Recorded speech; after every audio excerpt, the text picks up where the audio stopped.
Hoy tenemos el placer de recibir en su primera visita a España como presidenta, porque ya lo conoce, a la presidenta de Costa Rica, Laura Chinchilla. Muchísimas gracias por atender a la televisión pública. Muchas gracias a ustedes. Siempre es un gusto estar en España. Es un placer, como decía, tenerla aquí prácticamente en el cargo. No ha tenido ocasión de visitar nuestro país y llega en un momento, podemos decir, delicado, no solo para la Unión Europea o para España, también para el continente latinoamericano por la crisis. Quiero preguntarle, ¿qué opina de lo que está pasando, de cómo se está afrontando todo esto?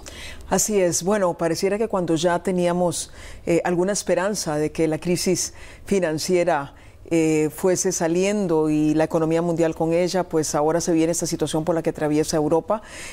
América Latina está un poco a la expectativa, a pesar de que América Latina, tenemos que reconocer, salió relativamente bien librada de lo que fue la crisis financiera, pues estamos un poquito a la expectativa de cómo esta situación de Europa pueda impactarnos. Se habla muchas veces, efectivamente, de la fortaleza de Europa o de Estados Unidos, pero ha aguantado bien América Latina un tirón y un golpe tan fuerte que otros lugares, desde luego, no han conseguido, ¿no? Así es, sin lugar a dudas han ayudado una serie de condiciones. En primer término, creo que América Latina aprendió bien la lección de la crisis de la deuda de los años 80 y introdujo una serie de reformas a su sector financiero que evitó que se contaminara de lo que sucedió hace un par de años. Y en segundo término, tenemos economías un poco más sólidas, muchas de ellas exportadoras de materias primas, y eso ha ayudado bastante a que América Latina sostenga tasas de crecimiento no tan fuertes como en el pasado, pero sí tasas razonables. Y esa contaminación de la que habla, ¿podría llegar en sentido inverso? Es decir, de Europa, que sí está sufriendo de alguna manera esa crisis también financiera, hacia Latinoamérica, hacia países como el que usted gobierna? Pues confiamos en que no, pero inevitablemente en algunos aspectos va a afectar. Por ejemplo, mi país es un fuerte receptor de turismo, mucho turismo europeo y español. Todo ese tipo de situaciones tienden a impactar. Los países también que exportan fuertemente, entre ellos hacia Europa, pues también tienden a verse afectadas sus economías cuando estas situaciones acontecen. Pero confiamos, vemos a un continente europeo sólidamente actuando en bloque y nos parece que esa es una excelente señal, es decir, ningún país está dejando por la libre a las economías que están en situaciones más difíciles y confiamos en que esta actuación en bloque pueda ayudar muchísimo a que Europa pueda salir adelante. Eso ha ocurrido en Europa, desde luego. Se han unido de alguna manera para que la política venza contra los especuladores.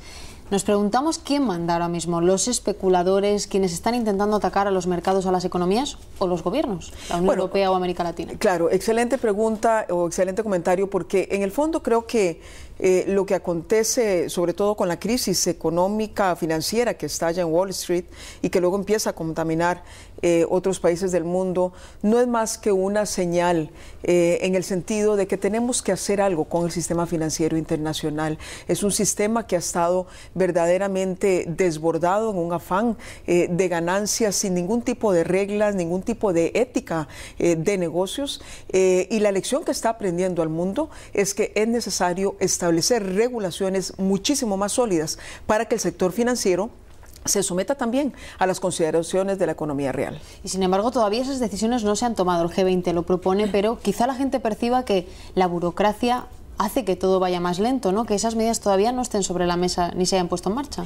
Bueno, yo diría que de alguna manera el mundo debería volcar un poco los ojos hacia América Latina, porque es en América Latina en donde hemos tomado decisiones importantes a efectos de regular el sector financiero y la forma en que hemos salido avante de esta crisis enseña mucho de lo positivo que se puede hacer. Vemos además en Estados Unidos un esfuerzo importante por parte del gobierno de ese país en el sentido de promover una serie de reformas al sector financiero por lo que estamos escuchando en España, en Europa, el debate también va en esa dirección. Y en el caso de Costa Rica, la presidenta, cuando tiene que afrontar este tipo de asuntos, ¿por dónde opta? ¿Por el recorte?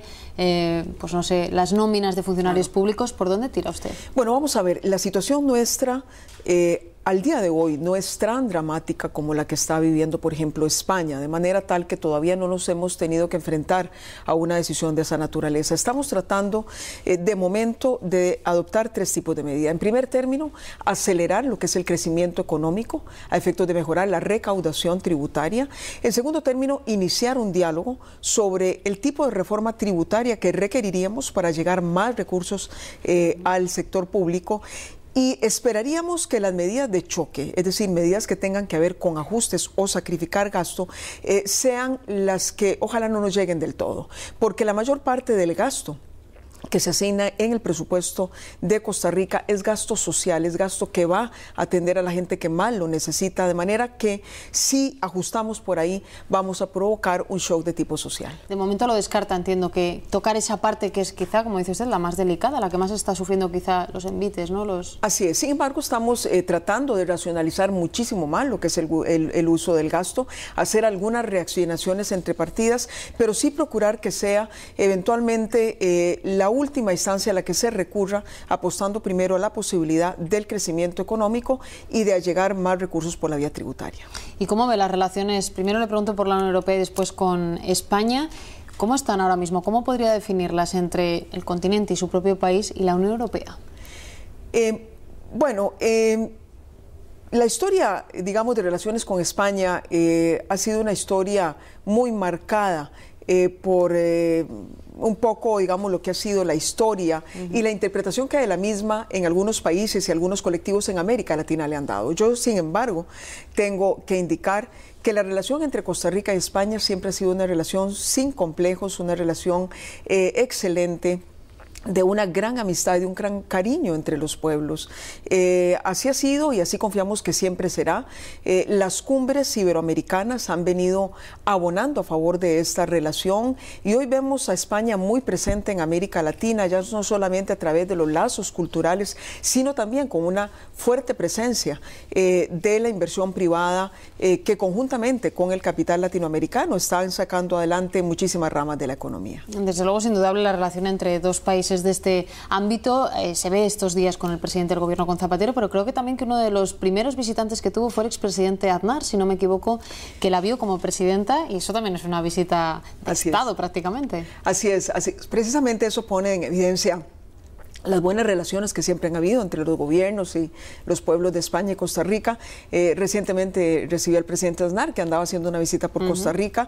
Hoy estuvimos en la sede del PSOE. En realidad el PSOE es el partido amigo del partido al que yo he pertenecido, y hemos podido compartir también un poco, digamos, toda la situación que está viviendo España y cómo se le mira a España también desde la política. Seguramente es uno de los países por conocer. Costa Rica, es verdad que ya hay mucho turismo, mucho español que viaja allí, pero quizá mucha gente no sepa que Costa Rica es un país sin ejército, que todavía esto parece mentira, ¿no? Pero yo creo que hay que contarlo y me gustaría saber cómo se maneja, cómo gestiona la presidenta en un país con ciertos niveles de violencia, como ocurre en todas partes y ocurre en América Latina, sin ejército. ¿Cómo lo hacen?